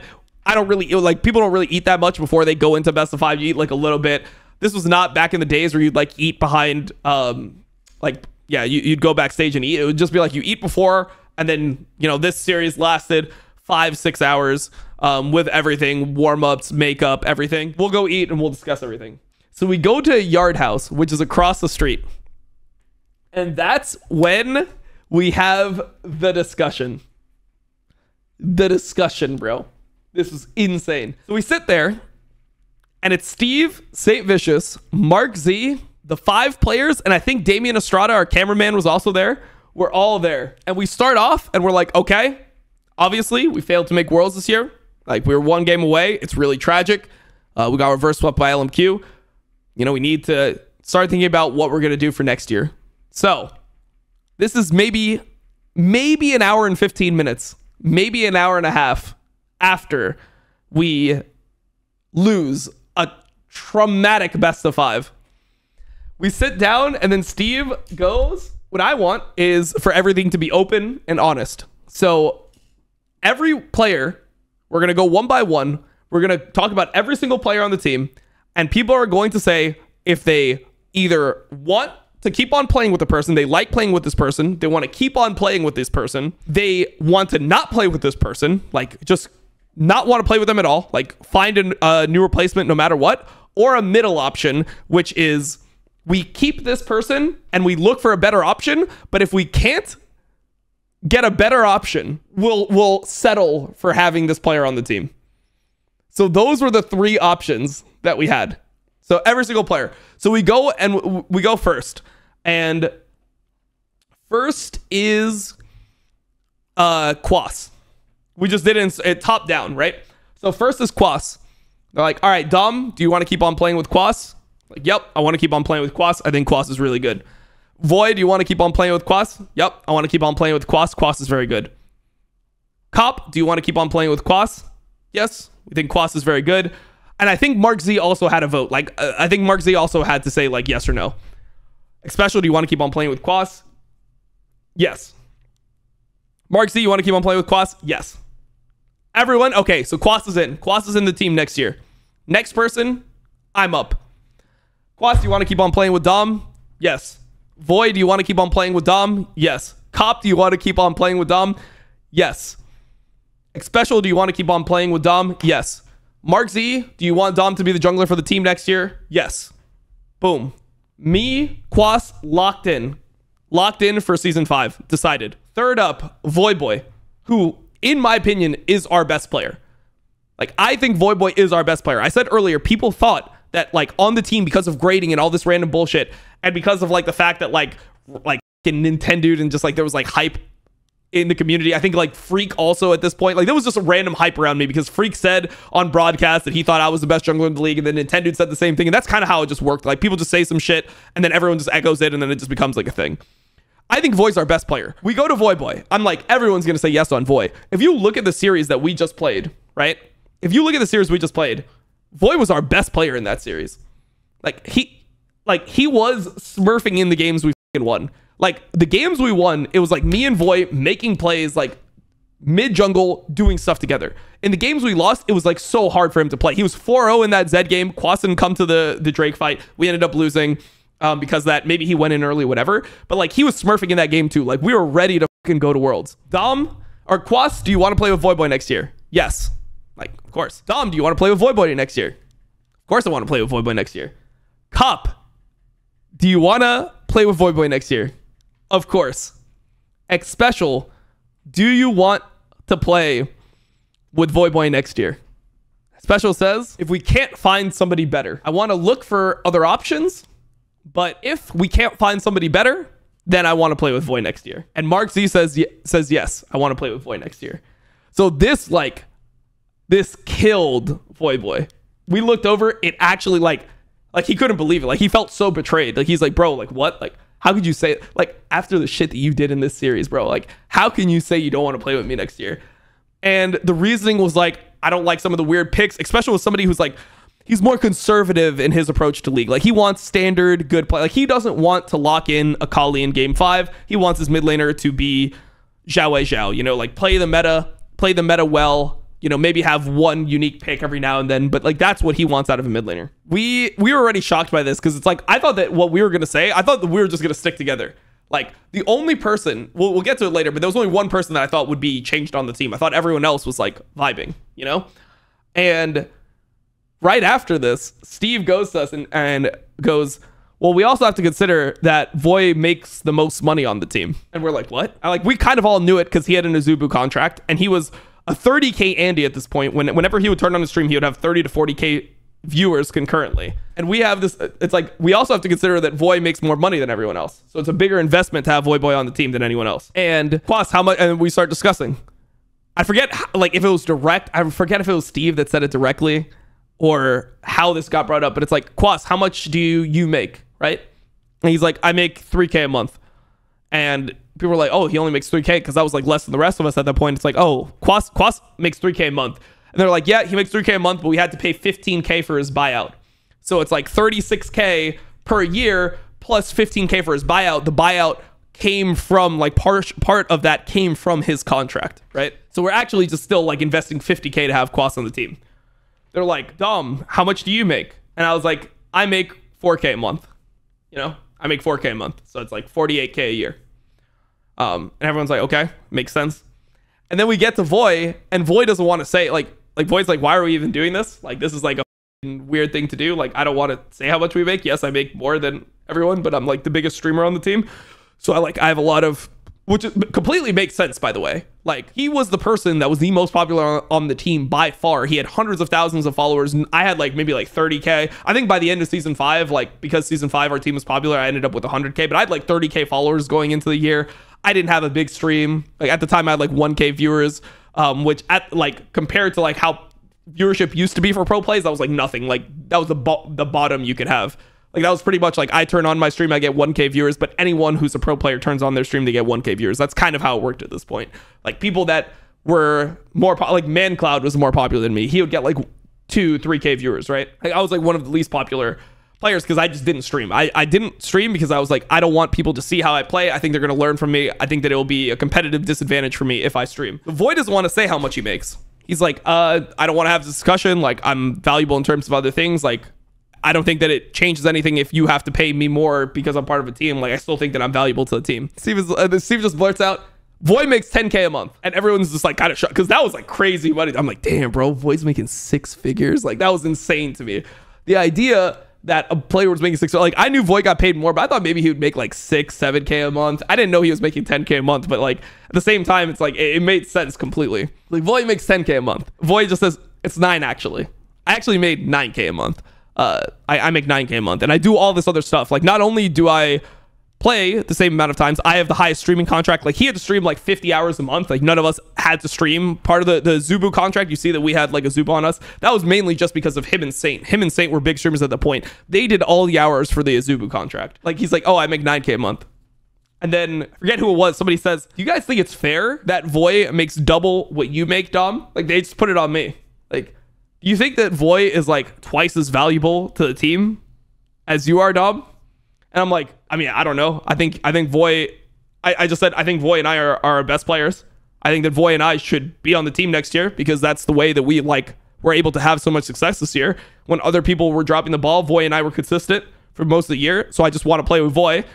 I don't know if he's like twice as valuable to the team as me, but I just want to play with Voy next year.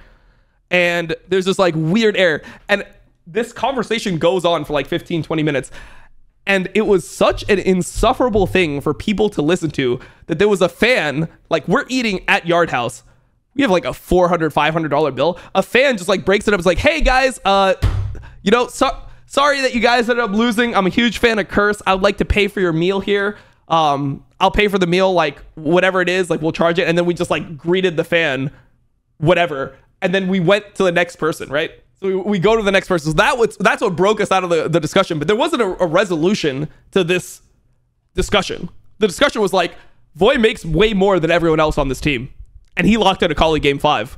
So like, don't you think that's a little fucked up? That was the like situation. That was the vibe of everything that went down. We're like, okay, let's continue. Okay, Voy makes more than everyone else. Cat's out of the bag. Like, this guy's get rich. You guys are poor. Like, whatever. I mean, obviously, I'm joking there. That's not what it was actually said, but that was the vibe of the situation. We go to the next person, who's Cop. And on the team, we were all kind of mad at Cop because Cop was not playing League, like, ever, really. Like, he had maybe a quarter of the games of everyone else in solo queue. He just didn't play solo queue. We're all, like, high challenger at this point. We're all, you know, like trying to get rank 1, or we're all playing a ton of the game. And then he was sitting in the same room. It's not like he's, like, in a different house. We're all living together. He's sitting right next to us, and he was just playing a bunch of like CS:GO with Sheila, you know, pterodactyls for the win. He would just play like CS:GO with her, and like we would just be in the room together and be like, yo, don't you think you should like play more League? Like, because we're all playing a ton of League. So we were all kind of like triggered by that. We just like, okay, this is just not good enough work ethic. We need to like be playing the game more if we want to perform. And the difference was like Quas didn't play that much League, but Quas was always super high rated. Quas was the type of player who would play like maybe half of the games of everyone else, but he would just hit like rank 1 easily. He was just so insanely talented at solo queue that he just kind of got a pass for not playing that much because his performance was just so high tier in solo queue. So we all go one-on-one, and you got to remember, like Cop has been, I've lived with Cop now for like 2 years because I moved into the Curse house in season 3. This is at the end of season 4. This is after regionals season 4. He is my roommate. He's one of my best friends on the team. He was just like, I think Void's my best friend. Cop was just like one of like, he was like the second closest person to me. He's my roommate, whatever. Like, we talk about girls and everything, you know, like talk about life. I mean, it was crazy. We're both like kind of same age group. Like, I think he's like a couple years younger than me, but we both were from Florida. We both dropped out around the same time of college to make this whole like League of Legends things happen. So he was like my boy, and we just had to go like to his face, Quas, do you want to play with Cop next year? And then Quas is like, I am down to play with Cop, but I want to look for someone better, right? Like, I'm down to play with him if we don't have a better option, but I want to look for someone better. And then like, I'm the first person who I'm like, I don't want to play with Cop next year. And it was just so weird. It's like, damn, like I could like tell, like I think he knew it. Like he knew that I would say that. It wasn't like as Voy felt towards Xpecial, because Voy was putting in his all and he was also really good. Like I think everyone knew that Cop wasn't playing the game enough. And I'm like, I don't want to play with Xpecial next year. And then Voy goes, or sorry, Cop. Sorry, I said Xpecial. I don't want to play with Cop next year. Voy goes, I don't want to play with Cop next year. Xpecial goes, I don't want to play with Cop next year. Marksy goes, I don't want to play with Cop next year. So it's like we're all just like, so Quas was kind of like a very non-confrontational guy. Like by him saying that he would rather look for someone else, I feel like that was kind of just his version of being nice. But like the team knew that we weren't going to end up playing with Cop next year because he just wasn't putting in the effort that everyone else was at that point. So we all just like ended up just like doing this. And this is like, bro, I'm still rooming with Cop at this event, by the way. So we decide right there, it's like, okay, well, Cop is not going to be on the team going forward, so we'll see what we could do. And we essentially decided right there that Cop was going to would play on our academy team. He would play on Curse Academy with like, because I think at that point we had Mabry, who's the coach, like the, you know, the guy that everyone says is LS, like, oh, it's LS whenever Dignitas plays. That guy was the AD carry. His name was like Impactful at the time. I can actually just like, let's see, Mabry LOL. I can just verify that this is correct information. Yeah, here it was. Here it is. Literally, you can literally see it here. So he was the AD carry of Curse Academy, Mabry, who's now the coach of Dignitas.